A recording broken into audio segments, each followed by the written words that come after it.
Welcome dear students. आपका स्वागत है ड्रीम हाई एकेडमी में।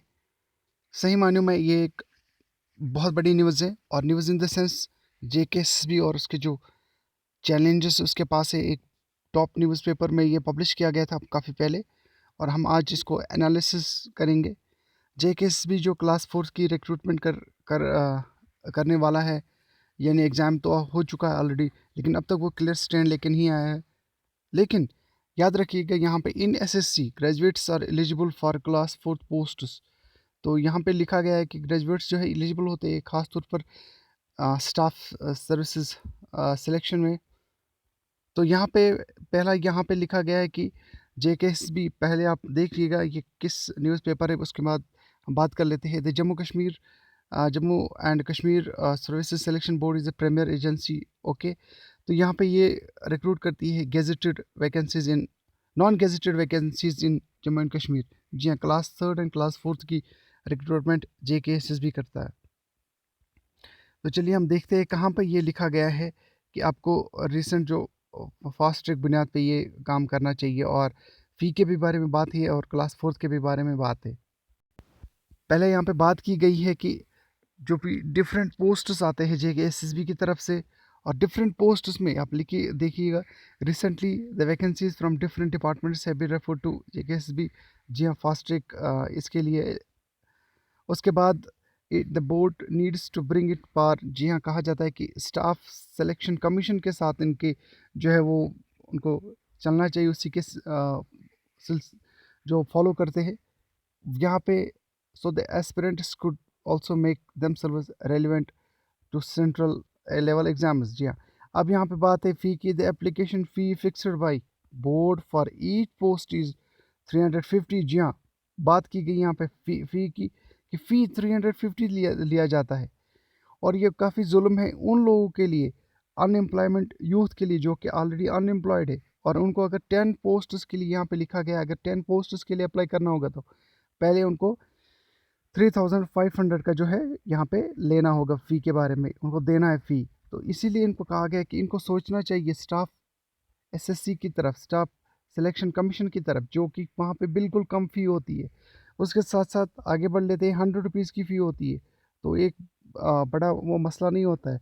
लेकिन यहाँ पे अगर आप जो आपका फंडामेंटल राइट है उससे इंसान वंचित होता है, उससे इंसान रह जाता है, क्योंकि आपके पास वो रिसोर्सेज नहीं होते कि आप 3500 का फ़ी जो है वहाँ पे कर सकूँ।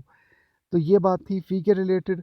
उसके बाद फिर बात की गई है कि लगातार सिलेबस चेंज होता रहता है, ख़ासतौर पर फाइनेंस अकाउंट्स असिस्टेंट का। और समटाइम्स, जी हाँ, कुछ एलिजिबिलिटी क्राइटेरिया के बारे में भी यहाँ पे बात है। और एलिजिबिलिटी क्राइटेरिया का मतलब ये है कि क्लास फोर के रिलेटेड जो इस वक्त ऑलरेडी एक क्योस चला हुआ है एलिजिबिलिटी से रिलेटेड कि वेदर ग्रेजुएट्स आर एलिजिबल और नॉट, उस तरह की बात यहाँ पे की गई है।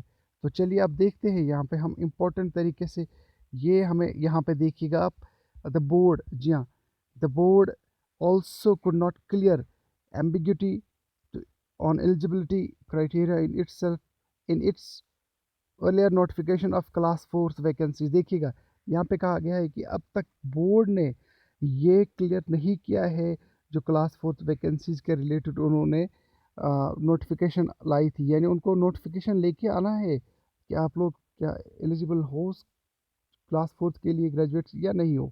उसके साथ साथ, क्योंकि इससे क्या होता है, एक जो स्टूडेंट्स होते हैं वो एक प्रेशर का शिकार होते हैं, और उनमें ये प्रेशर रहता है कि बार बार वो सोचते रहते हैं, यानी एक तरह से वो जहनी जो है मेंटल एक तनाव में रहते हैं।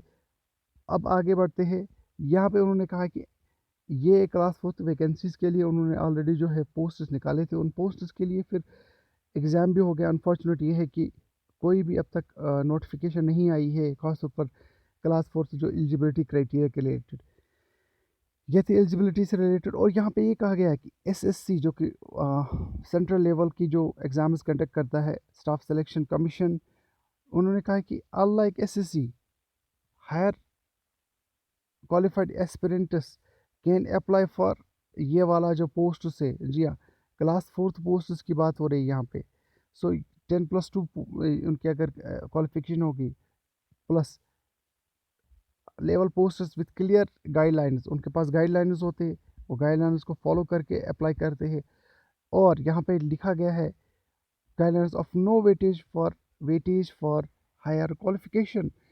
यहाँ पे लिखा गया है कि इसमें नो वेटेज मिलती है इन हायर क्वालिफिकेशन। यह आपके टॉप न्यूज़पेपर में पब्लिश किया गया था। ये न्यूज़पेपर आपको मैं दिखाने वाला हूँ। जी हाँ, रुकिएगा। यहाँ पे ये पब्लिश किया गया था काफ़ी पहले ग्रेटर कश्मीर में। जहाँ ग्रेटर कश्मीर में ये पब्लिश किया गया था, स्टूडेंट्स की तरफ से जो एसोसिएशन है उसके रिप्रेजेंटेटिव ने इसको पब्लिश किया था, यानी उसने इस आर्टिकल को पब्लिश कराया था। और ये इसके पीछे एक ही मकसद है कि आप बच्चों का जो है यहाँ पे फ़ी कम करो, और दूसरा ये है कि जो आप क्लियर स्टैंड लेके आओ वेदर ग्रेजुएट्स एलिजिबल है या नहीं है।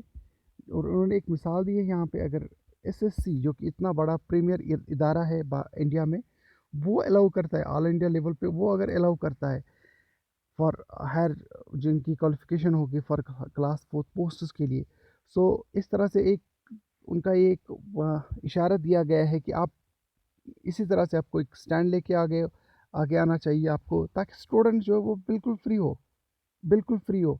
चाहे स्टूडेंट्स को अलाउ किया जाएगा क्लास 4 पोस्ट्स के लिए ग्रेजुएट्स को या नहीं किया जाएगा, उनको लेकिन स्टैंड लेके आना चाहिए। इस तरह से एम्बिग्यूटी में स्टूडेंट्स को नहीं रखना चाहिए।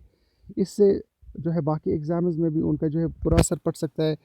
हो सकता है कि उनमें से कुछ ऐसे स्टूडेंट्स होंगे जो क्लास 4 अच्छा स्कोर किया होगा, और कुछ ऐसे होंगे जो 50-50 अपना आप को मानते होंगे।